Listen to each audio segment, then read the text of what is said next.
October 1942. Inside the fluorescent glow of a General Motors factory in Dayton, Ohio, a quiet engineer named George Hyde stared at a stack of impossible blueprints. The numbers on the page didn't make sense. America was winning battles overseas, but losing a different kind of war at home, the war of production. Each Thompson submachine gun rolling off the line cost nearly $200, the equivalent of over $10,000 today. For every soldier armed, 5 others waited empty-handed. Factories were working day and night, yet the math refused to cooperate. At that price, the United States could not afford victory. Then came the order that would define Hyde's life. Build us a weapon that performs like the Thompson, but costs 90% less. 7 months. That's all the time he had. To the military brass, it sounded like fantasy. To Hyde, a German immigrant who had built a life from nothing, it sounded like a challenge. When he first wheeled his prototype into the proving grounds, officers laughed. The weapon looked crude, almost comical, a gun made from car parts. It had no polished wood, no elegant lines, no hint of craftsmanship. "Where's the beauty?" one inspector scoffed. Hyde said nothing. He didn't need it to be beautiful. He needed it to work. No one in that room knew it yet, but the engineer standing before them was about to rewrite the rules of American warfare and expose a truth that would echo through every factory floor and battlefield for the next half-century. Sometimes the ugliest weapon wins the prettiest wars. The morning of October 15, 1942, found George Hyde hunched over his drafting table inside General Motors' Inland Division. Outside, the factory yard rattled with the sound of wartime America, truck convoys, steel presses, and the hum of industry straining under the weight of global conflict. At 52 years old, Hyde was no stranger to machinery. He'd built precision firearms in Germany before the Great War, fled political chaos, and remade himself in the land of assembly lines and opportunity. Yet nothing in his career compared to the sheet of paper that now sat in front of him, a military directive that bordered on impossible. The Thompson submachine gun, America's pride, had become its burden. Each weapon demanded dozens of machined parts, careful hand finishing, and costly materials. In peacetime, it had been the weapon of gangsters and G-men. In wartime, it was supposed to be the soldier's best friend. But the economics told a darker story: $200 per gun. That meant over $200 million to arm a single million-man force, before counting ammunition, shipping, or maintenance. Even the simplified M1 Thompson, rushed into production after Pearl Harbor, couldn't cut the cost below $70. Washington accountants panicked. Factories couldn't keep pace. America was preparing for invasions in Sicily and Italy, yet still lacked the numbers to arm the men who would fight there. That's when Colonel Rene Studler, the Army's chief ordnance officer, walked into Hyde's workshop. He carried no weapon, just a thin folder, but its contents hit harder than any bullet. "We need a gun that shoots like the Thompson, costs 1/10 as much, and can be built by automobile workers, not gunsmiths." Hyde stared at him, stunned. The colonel wasn't exaggerating. The War Department needed millions of submachine guns within months, not years. They had the manpower, the steel, the factories, but no time and no budget. Every detail of the challenge defied logic. All metal construction, 45 caliber ammunition, accuracy within 6 feet at 50 yards, cyclic rate under 500 rounds per minute, and manufacturable with automotive press tools, not traditional lathes or milling machines. To most weapons engineers, the order was nonsense, a bureaucrat's fantasy. But to George Hyde, it was an equation waiting for a solution. He'd seen what mass production could do. Just months earlier, General Motors had quietly manufactured 1 million single-shot pistols for European resistance fighters. Cheap, crude, and stamped from sheet metal. They were called Liberators, ugly to look at but easy to make. If America could mass-produce pistols like car parts, Hyde reasoned, then why not submachine guns? The Army didn't want beauty, it wanted survivability. A weapon that could be dropped in mud, frozen in snow, and still fire every time. So Hyde began to sketch. Every curve became a corner. Every polished surface became flat steel. Every ornament vanished. He wasn't designing a gun for parades. He was designing one for war. By November, his first prototype was ready. A strange, skeletal weapon assembled from stamped parts, spot-welded seams, and the soul of an engineer who believed simplicity could save lives. But when Hyde carried it into the proving grounds at Aberdeen, the officers didn't see ingenuity. They saw an insult, and what happened next would expose a truth that stretched far beyond George Hyde's factory floor. A clash between tradition and necessity, between the old world of craftsmanship and the new world of industrial war. The first test did not go as planned. At Aberdeen Proving Ground, the cold November wind whipped across the range as George Hyde stood beside his strange-looking weapon. Military officers gathered in a semicircle, their clipboards ready, eyes skeptical. To them, the prototype looked more like a garage experiment than a battlefield weapon. The barrel was plain steel tubing. The receiver was two stamped halves welded down the middle. Even the grip looked improvised, a rough slab of plastic over sheet metal. This wasn't the proud, polished Thompson they were used to, the Chicago typewriter that soldiers carried like a badge of honor. Hyde's creation looked like something that had fallen off an assembly line by mistake. But looks weren't what mattered.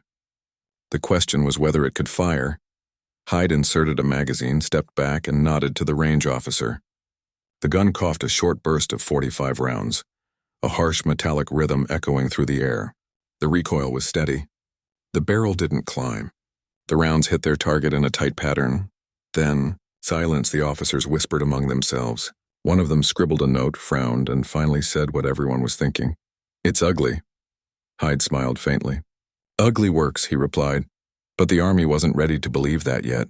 They had spent decades equating beauty with precision. Every rifle, pistol, and carbine before this had been a craftsman's art piece, carved, polished, and hand-fitted. To their eyes, Hyde's stamped steel gun looked disposable, unworthy of the men who'd carry it into war.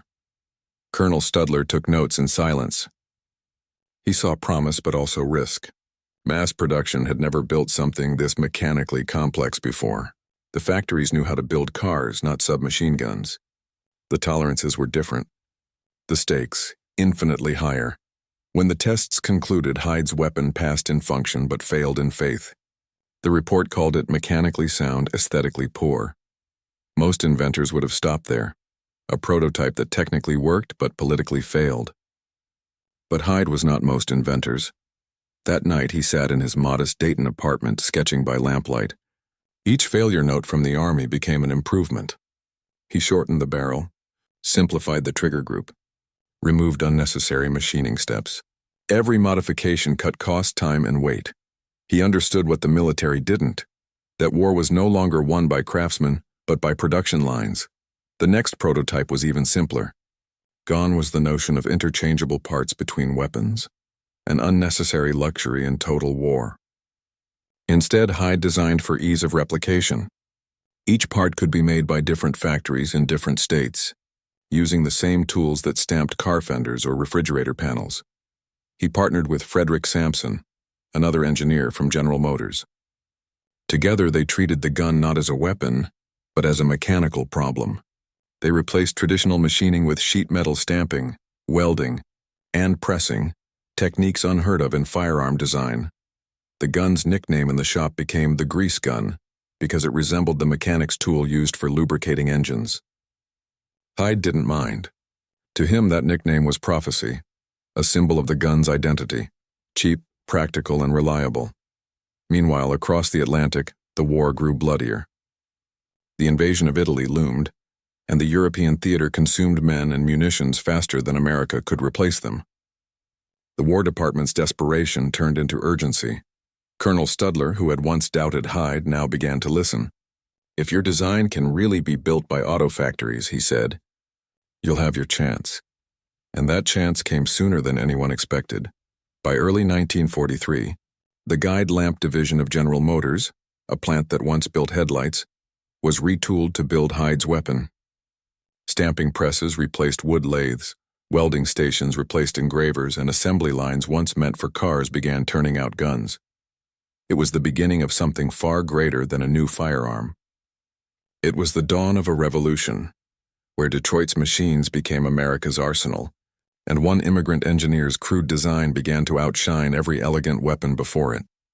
Hyde didn't know it yet, but the world was about to learn that the gun no one respected would soon become the gun no one could ignore. By the spring of 1943, the United States had become the workshop of democracy.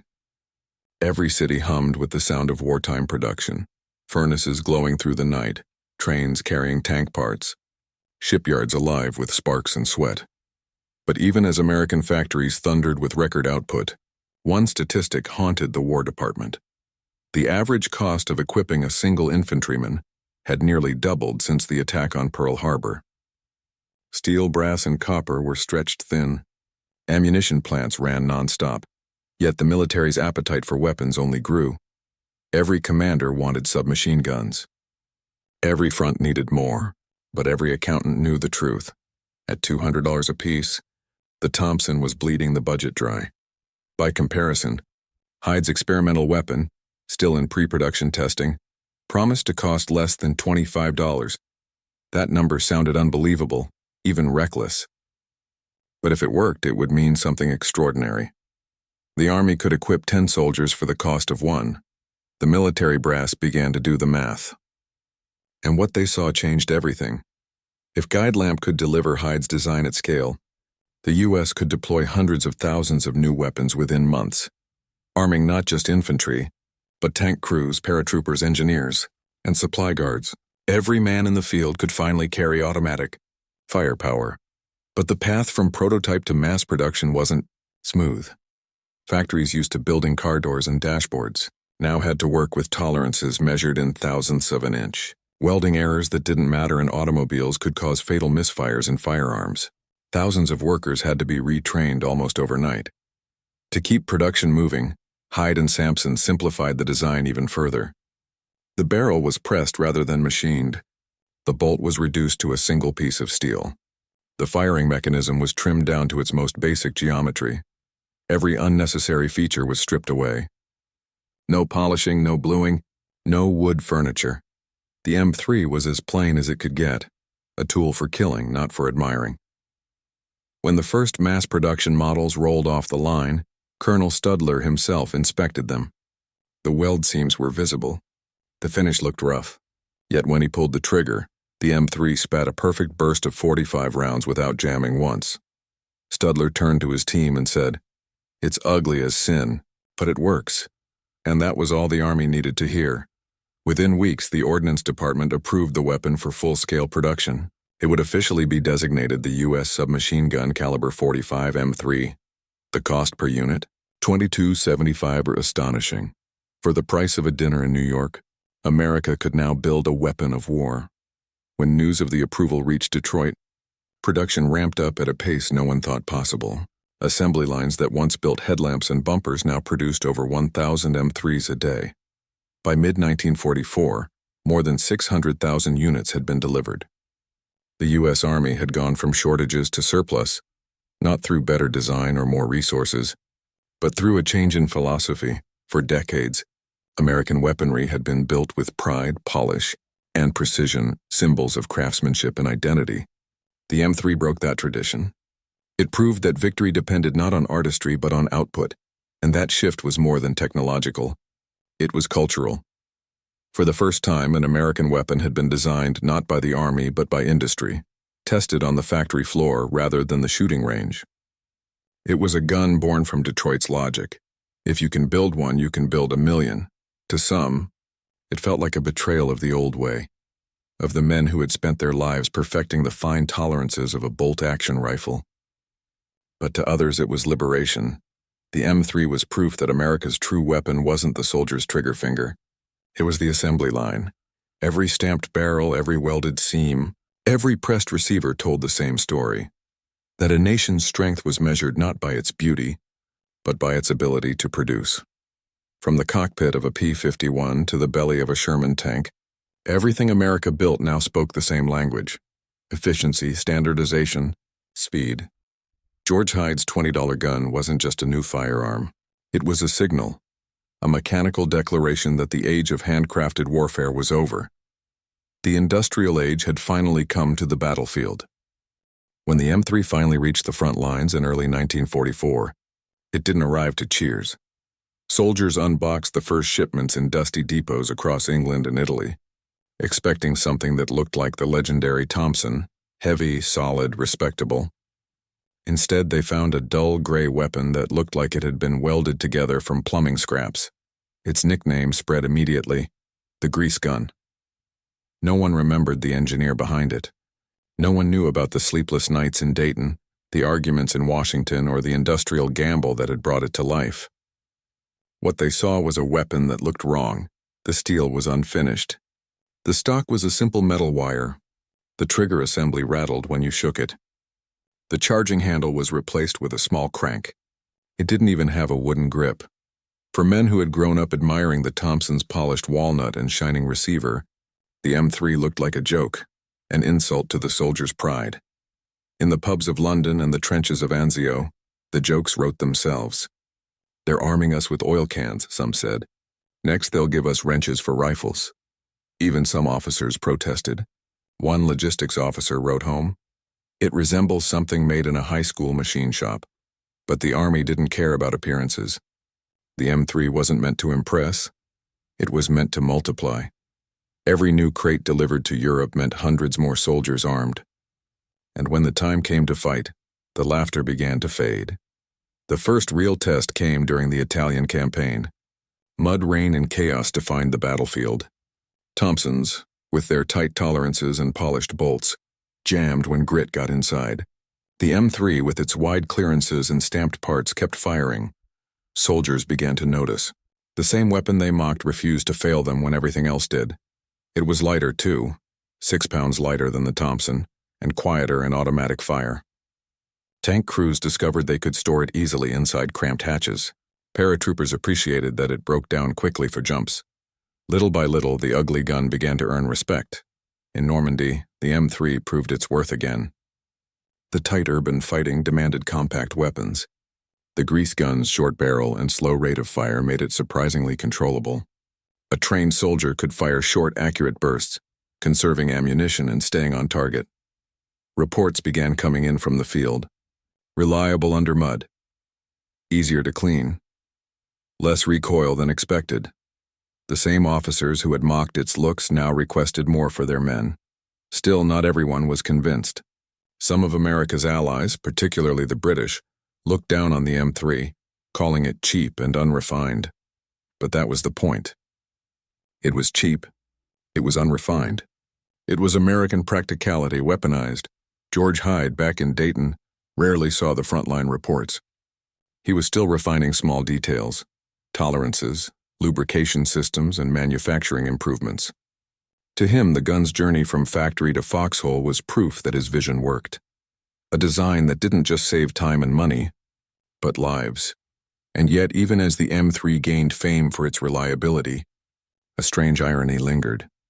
The same industrial efficiency that made it so successful also erased its maker from history. Hyde's name didn't appear in war posters or newsreels. The grease gun wasn't glamorous enough for propaganda, but among the men who carried it through mud, smoke, and blood, it became something more important than a symbol. It became trusted. When a weapon earns trust, it earns immortality. By the time Allied forces crossed into Germany in 1945, the M3 had already begun to replace the Thompson across entire divisions. It was the weapon that generals ignored but soldiers depended on. In that quiet transition, a new kind of warfare was born, one defined not by craftsmanship, but by utility. And while the world celebrated victory, one truth became clear. The grease gun had changed not just how America fought, but how America built. When America entered total war in 1942, Detroit was already roaring. Every factory that once built cars, refrigerators, or washing machines was being drafted into service. Ford, Chrysler, and General Motors no longer measured success in horsepower but in firepower. Among them was GM's guide lamp division, a plant in Anderson, Indiana, that normally made headlights and metal fittings. It was an unlikely birthplace for a submachine gun, yet it was exactly the kind of factory George Hyde's new weapon needed. The Army's Ordnance Department arrived with a simple request: We need a gun we can build by the tens of thousands. Fast, cheap, reliable. The first shipment of M3 submachine guns arrived in North Africa in late 1943, stacked in wooden crates that still smelled faintly of motor oil and new steel. Soldiers pried them open with bayonets and stared in disbelief. This wasn't the polished, heroic Thompson they'd seen in recruiting posters. No walnut stock, no sleek curves. Just dull gray metal welded together like a piece of factory machinery. Private Joe Mackenzie of the 34th Infantry Division summed up the first impression in a letter home. They handed us this thing that looks like a plumber's tool. We're calling it the grease gun, and not as a compliment. The nickname stuck instantly. To most soldiers, it looked exactly like the tool mechanics used to pump grease into tank joints. But skepticism fades fast when bullets fly. In the ruins of Italian villages, the M3 faced its first real test. American infantry fought street by street, kicking down doors and clearing rooms at point-blank range.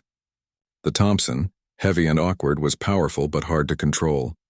The grease gun, with its slower rate of fire and lighter frame, let soldiers fire short, accurate bursts that actually hit what they aimed at.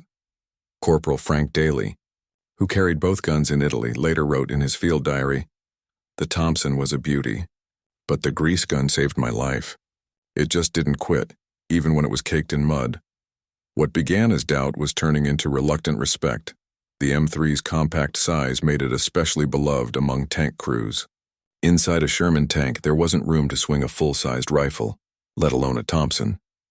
The grease gun's folding wire stock could collapse instantly, transforming it into the perfect defensive weapon for cramped interiors. Staff Sergeant Robert Hayes, a tank commander in Italy, recalled one terrifying night ambush near Monte Cassino. A German squad got close enough to throw grenades. I had seconds. The grease gun was short enough to clear the hatch. I squeezed off 3 bursts and they never got another chance. From that day on, every crew in his company kept a grease gun within arm's reach. It wasn't glamorous, but it worked when nothing else could. As the M3 spread across units, field reports began to pile up. Ordnance officers expected complaints. Instead, they received stories of admiration from the unlikeliest sources: paratroopers, commandos, and even mechanics who carried it for base defense. The paratroopers of the 82nd Airborne were quick to adopt it before the Normandy invasion. They valued every ounce saved during jumps, and the M3's 2-pound weight advantage over the Thompson meant extra ammunition or rations instead. Sergeant John Whitaker, Both Parachute Infantry Regiment, noted in his after-action report, "Jumped into Normandy with one strapped to my chest. It hit the ground hard, dented the stock while still fired clean. Never jammed once, not in the mud, not in the hedgerows." By mid-1944, a quiet transformation was underway. The same troops who once mocked the M3's looks were now refusing to trade it for anything else. If Europe tested the M3's design, the Pacific tortured it. The heat, humidity, and salt air corroded weapons faster than any battlefield on Earth. Rifles rusted overnight. Thompsons jammed from sand and moisture. But the M3's sealed bolt and simple blowback system made it nearly impervious to the jungle's assault. Corporal Anthony Ricci of the U.S. Marines wrote from Bougainville, "The grease gun doesn't care if it's raining or not. Dropped it in a creek, picked it up, and it fired. Haven't cleaned it in 2 weeks. Still runs like a dream." The simplicity that engineers had been mocked for now became the gun's greatest virtue. No intricate moving parts to seize, no delicate fittings to fail, just stamped steel and reliability. Japanese soldiers, accustomed to lightweight but fragile firearms, quickly learned to respect the ugly American weapon that never jammed. Captured reports even mentioned a short, gray gun used by U.S. soldiers that fires endlessly. Then came the freezing hell of Belgium, the Battle of the Bulge. The temperature dropped to 15 below zero. Lubricants thickened. Metal contracted. The Thompson, with its tight tolerances, began to seize. But the M3 kept firing. Private Michael Sullivan, 2nd Infantry Division, recalled, "The Thompson froze solid. Couldn't pull the bolt back. My grease gun kept chattering like it was summer. That ugly gun saved us. Word spread fast through the foxholes. Soldiers who once laughed at its appearance now traded cigarettes or rations just to get one." By the end of the war, the grease gun had earned something no design bureau or PR campaign could buy: the trust of the men who used it to survive. For the first time, American troops learned that ugly didn't mean cheap. It meant efficient, reliable, designed by someone who cared more about results than appearances. George Hyde's $20 experiment had crossed from prototype to legend, not because it was beautiful, but because it was bulletproof in spirit. In every war, there's a weapon that defines the battlefield. For the U.S. infantrymen slogging through mud, snow, and jungle, that weapon wasn't the sleek Thompson. It was the humble, rattling, oil-smelling grease gun that just wouldn't quit. Guide Lamps engineers studied Hyde's blueprints.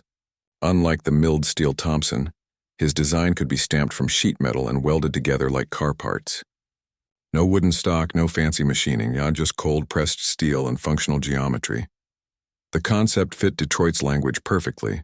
Auto workers already knew stamping dies, jigs, and assembly lines better than any gunsmith ever could. Within weeks, they retooled entire lines, turning a civilian lighting factory into a war weapon forge.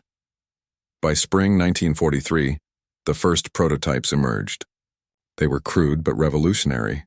Instead of spending hours cutting parts on lathes, a single machine could stamp a receiver in seconds. Where the Thompson required more than 80 separate machining operations, the M3 needed barely a dozen. Each weapon cost less than $20, compared to the Thompson's $200 price tag. That single difference meant the U.S. could arm 10 soldiers for the price of one. But the savings were only part of the story. Hyde and the Guide Lamp team stripped the design to its absolute essence. Every unnecessary curve vanished. Every screw that could be replaced with a weld was removed. Even the bolt and recoil assembly were simplified to the point where a soldier could strip and clean the gun in under a minute. Instead of an external charging handle, they used a small crank, an idea borrowed from automotive starters. It was ugly, yes, but functional, and that was all that mattered. The ordnance inspectors were skeptical. One captain reportedly muttered, "It looks like something my mechanic built in his garage." But when they test-fired it, the doubts evaporated. The weapon spat .45 caliber rounds with steady rhythm, low recoil, and surprising accuracy at short range. It didn't jam. It didn't overheat. It just worked. The factory floor erupted in applause. Not the polite kind, but the raw cheer of men who knew they'd just witnessed something remarkable. For the first time, mass production had created a machine gun. Each day, thousands of women and men poured into Guide Lamp's stamping halls. They wore goggles instead of uniforms and rivet guns instead of rifles. Presses thundered like industrial artillery as sheets of steel transformed into gun bodies. Conveyor belts carried parts past welders, inspectors, and packers, a mechanical ballet of sparks and precision. It was said that every 10 minutes, a complete M3 rolled off the line, and with every finished gun, Hyde's quiet dream became louder. He had proved that innovation didn't require beauty, only purpose. Detroit's efficiency began to ripple outward. Other factories copied the method. In Cleveland, Chicago, and Buffalo, subcontractors turned out barrels, bolts, and magazines with identical measurements. Every part fit every gun, no matter where it was made. A concept once impossible in handcrafted weapons. That was the true revolution: interchangeability. If a soldier's grease gun broke in Italy, a replacement part from Kansas City would fit perfectly. By late 1943, the Army approved full-scale production. Trucks loaded with crates of brand-new M3s rumbled out of Indiana, bound for Europe and the Pacific. Each gun carried a small metal tag stamped Guide Lamp Division, General Motors. For Hyde, that tag was both triumph and tragedy. His name wasn't there. His signature innovation now belonged to a corporation and a government at war. But he didn't mind. "As long as the boys come home," he reportedly said, "the gun has done its job." Behind those words lay a deeper meaning, a weapon designed not for glory, but for survival, and a product of necessity, not vanity. The $20 grease gun had become a symbol of what America did best: solve problems with machines, not miracles. By early 1944, the M3 grease gun was in full production. Hundreds of thousands rolled off assembly lines across the Midwest. To the untrained eye, the weapon's rise looked unstoppable. But behind the factory gates and military depots, a quiet crisis was brewing. The Army had begun receiving field reports of mechanical issues, broken firing pins, weak stocks, and cracked welds. The same simplicity that made the M3 easy to produce had also left it vulnerable to minor flaws. A single sloppy weld could turn a working gun into a dead weight. Officers in the Ordnance Department started to worry. Had America built a miracle or a mistake? In April 1944, the Ordnance Board called for a full inspection of the grease gun's design and production methods. Engineers and inspectors swarmed the guide lamp plant. They found a weapon that met its price tag, but also one that cut every possible corner. Some inspectors complained the metal was too thin. Others pointed out the cocking crank, which soldiers often broke or lost, leaving the gun impossible to chamber. A few even argued that the weapon's wire stock was so flimsy it bent during rough use. For a moment, it looked like the M3's short, brilliant life might end before it even proved its worth. Rumors spread through factories that the Army might cancel production, but the truth was more complex and more American. George Hyde had seen criticism before. He'd built prototypes that jammed, misfired, and failed spectacularly during testing, but he never let flaws define the outcome. To Hyde, failure wasn't a verdict. It was data. When the Ordnance Board raised concerns, Hyde didn't argue. He went back to work. With a small team at Guide Lamp, he began refining the design piece by piece. The most fragile part, the cocking crank, became his first target. Soldiers in the field had reported that it snapped easily and was awkward to use under fire. Hyde redesigned it entirely, replacing the external crank with a simple side-charging handle. This new model was designated M3A1, and it solved nearly every operational complaint. No more fragile crank, no need for a separate loading tool. The wire stock was reinforced and reshaped to hold the cleaning rod and magazine loader, turning a weakness into a multi-purpose feature. It was elegant in its practicality, the kind of improvement only born from hard lessons in the field. By late 1944, the improved M3A1 began shipping overseas. Soldiers who received it immediately noticed the difference. The weapon felt tighter, stronger, and smoother to handle. Private Paul Henderson, 3rd Armored Division, described it best. It's the same ugly gun, just smarter. Feeds better, runs cleaner. Somebody back home actually listened. And that was exactly what happened. The feedback loop between front lines and factory floors, something that the Axis powers struggled to maintain, had become one of America's secret weapons. Every complaint turned into an improvement. Every problem became a new process. It was wartime engineering at its finest. Flexible, responsive, relentless. The new M3A1 soon gained the full confidence of U.S. forces. Tankers, paratroopers, and infantry units began requesting it by name.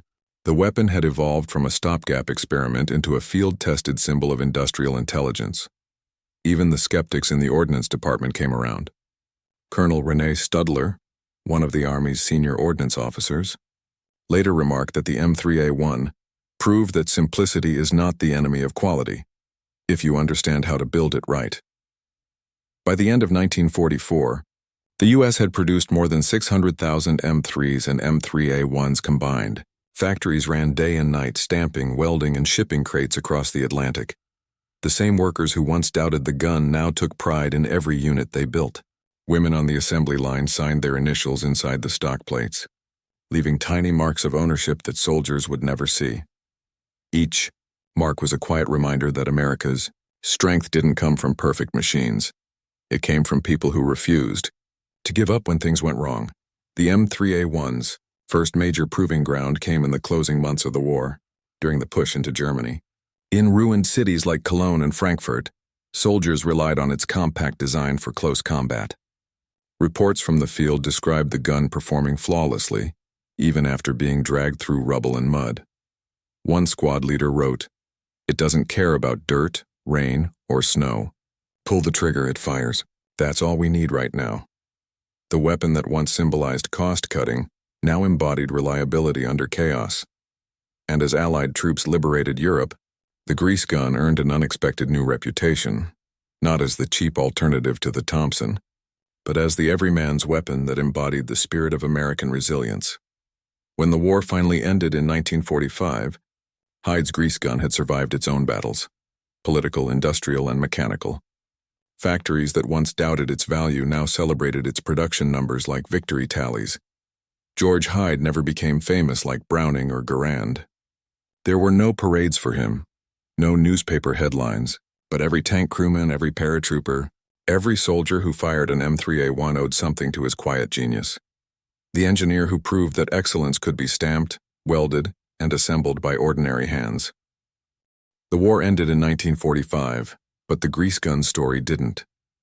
When the gunfire stopped and the factories went quiet, the same simple weapon that had been stamped out of car parts was already finding new life in a changed world. America was now a superpower.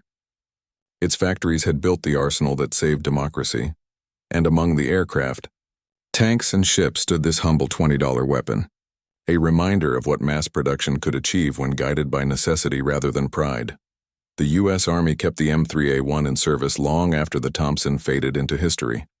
It went to Korea, where soldiers trudged through frozen valleys with the same compact gun slung across their shoulders. It served again in Vietnam, issued to tank crews and special forces who appreciated its reliability in tight quarters.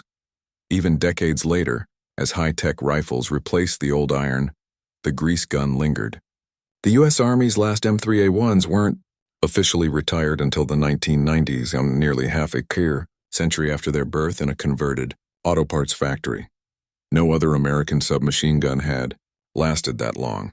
The design's simplicity made it a global export. After the war, allies and former enemies alike copied it. British, Argentine, and Taiwanese factories built licensed or unlicensed versions. Even the People's Liberation Army in China reverse-engineered captured M3s, fascinated by how a gun so crude could function so well. In the early Cold War, the grease gun was found in every corner of the world, from French paratroopers in Indochina to CIA operatives in Southeast Asia. It was the quiet workhorse of shadow wars, its lineage visible in later weapons like the Uzi and MAC-10, both of which borrowed Hyde's ideas about stamped construction and minimal design. The M3 wasn't just a gun. It was a blueprint for how modern warfare would be armed: efficient, industrial, and disposable. When historians discuss America's wartime triumph, they often point to the P-51 Mustang, the Sherman tank, or the B-29 Superfortress, but the grease gun revealed something deeper, a truth about the American system itself. The United States didn't win World War II solely through strategy or courage. It won through manufacturing intelligence, the ability to turn design into production, and production into overwhelming power. In a sense, George Hyde's grease gun was the spiritual twin of Ford's assembly line or Boeing's production hangars. It showed that the American advantage wasn't just technology, it was adaptability. Where other nations prized craftsmanship, America prized scalability. That philosophy changed warfare forever. George Hyde returned to relative obscurity after the war. He continued designing firearms for the government, but none achieved the fame of his $20 creation. He died in 1963, with little recognition outside military engineering circles. Yet every time a weapon is designed today with stamped metal, modular parts, or simplified production, a piece of Hyde's vision lives on. He understood something timeless. A gun doesn't have to be beautiful to change the world. It just has to work, and every time. The grease gun story isn't one of glamour or heroism. It's a story about ordinary people, engineers, welders, factory women, and soldiers, who each added a small piece to something much larger. Every spot weld on its frame, every dented stock, every fingerprint burned into its metal told the same truth. America's greatest weapon was not perfection, but production. The grease gun symbolized that spirit better than any aircraft or battleship ever could. It was the weapon of the worker, simple, sturdy, and relentless. And in that simplicity lay the industrial secret that stunned Japan, Germany, and the entire world, that a nation capable of mass-producing miracles of efficiency could never truly be defeated. When Japanese engineers studied captured American weapons after the war, they marveled not at their sophistication, but at their repeatability. Every part fit perfectly. Every weld was identical. It was the reflection of an economy built for speed, scale, and precision. The $20 grease gun embodied that principle better than any masterpiece rifle ever could. It wasn't just a weapon. It was proof. Proof that in the machine age, the true measure of power wasn't beauty or complexity. It was how many you could build before the enemy could blink.